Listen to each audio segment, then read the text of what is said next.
Degree कौशल पाठ 21 कानूनी रूपरेखा।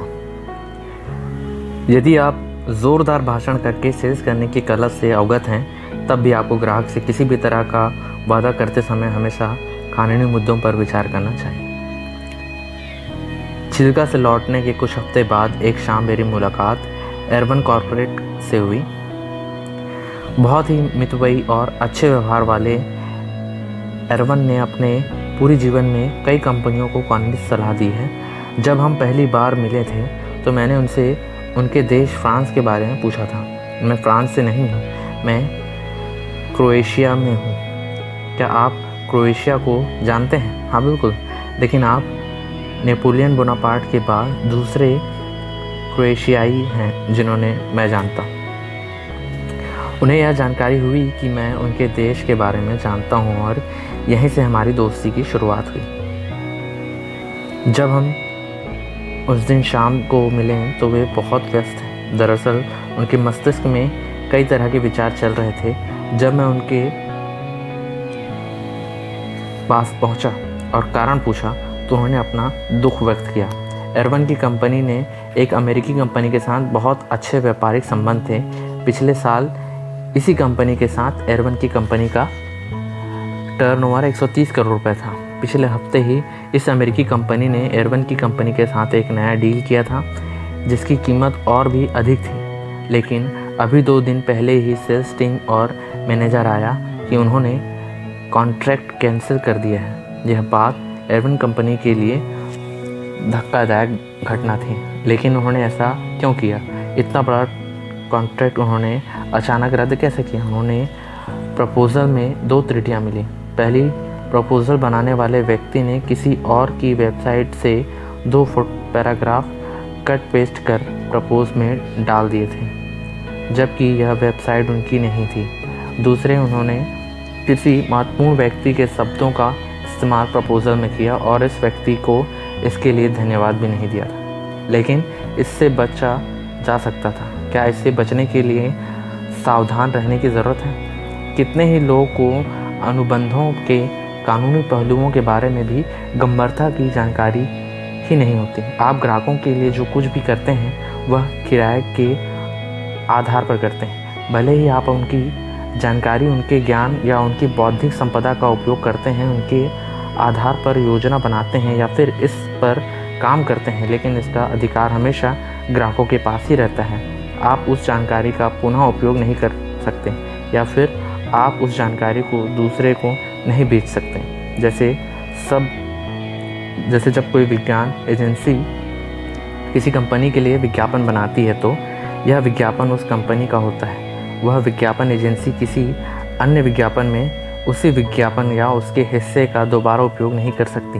भले ही इसे बनाने का श्रेय विज्ञापन कंपनी को आती है, लेकिन बेचने के बाद उस स्वामित्व उस कंपनी के पास जाता है जिसके लिए विज्ञापन बनाया गया है। हाँ, यह एक बहुत ही महत्वपूर्ण बिंदु है। सबसे महत्वपूर्ण बात यह है कि जब आप किसी कंपनी या ग्राहक या संगठन के साथ किसी प्रोजेक्ट पर काम करते हैं तो आपको स्वाभाविक रूप से उस कंपनी के बारे में जानकारी मिलती है।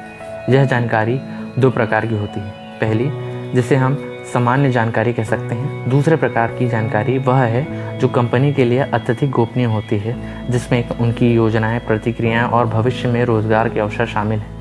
जब हम एक समय के 1 से अधिक ग्राहकों को सेवा प्रदान करते हैं तो हम चर्चा में केवल सामान्य जानकारी का उपयोग कर सकते हैं। एक कंपनी की महत्वपूर्ण जानकारी दूसरी कंपनी के सामने किसी भी रूप में प्रस्तुत करना आपके लिए उचित नहीं है। क्या ऐसा और भी कोई कानूनी मुद्दे हैं जो आपको किसी डील के दौरान ध्यान में रखना चाहिए?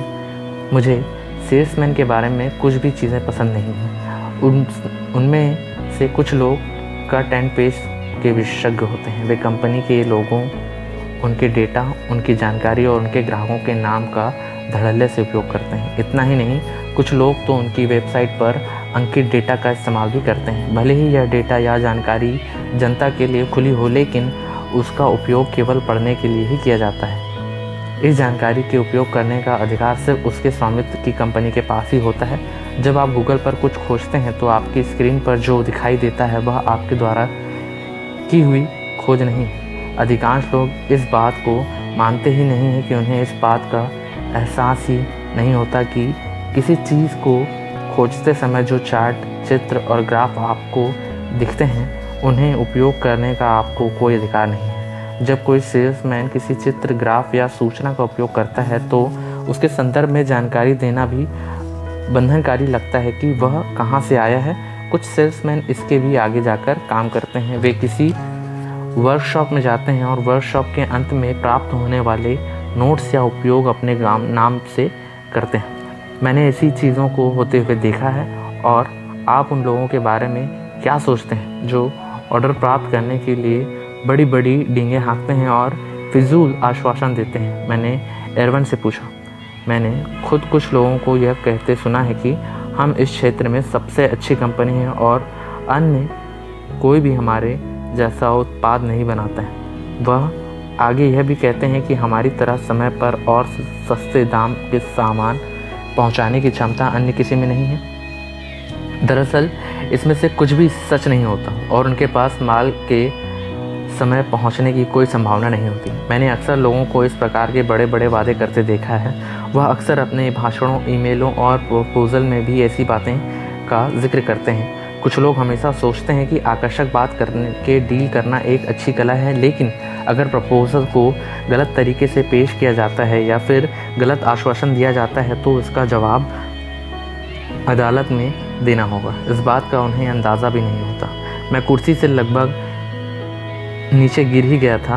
मैंने इसके बारे में सुना तो था, लेकिन मैं इसकी तीव्रता और इसके लिए भुगतान की जाने वाली कीमत के बारे में नहीं जानता था।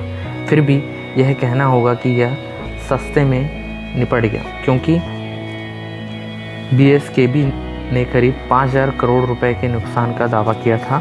इसलिए मैं हमेशा अपनी सेल टीम से कहता हूं कि आप अपना पक्ष मजबूती से रहें, लेकिन कभी भी अपने वादे को बढ़ा चढ़ाकर ना दिखाएं। यानी कि जोर से बोलें लेकिन संभल कर बोलें, कहीं आपका मतलब तो नहीं। हाँ, यही बात है। जब मैं रात का खाना खाकर वापस आया तो मैं सोच रहा था कि कानूनी मामले वास्तव में कितने महत्वपूर्ण होते हैं। कंपनी के CEO से लेकर सेल्स एग्जीक्यूटिव तक सभी ने इस बारे में सावधानी बरतना चाहिए। एक छोटी सी गलती भी कंपनी के भविष्य के लिए हानिकारक हो सकती है। इससे भी महत्वपूर्ण बात यह है कि यदि डील अंतर्राष्ट्रीय है तो जोखिम और भी कई गुना बढ़ जाएगा।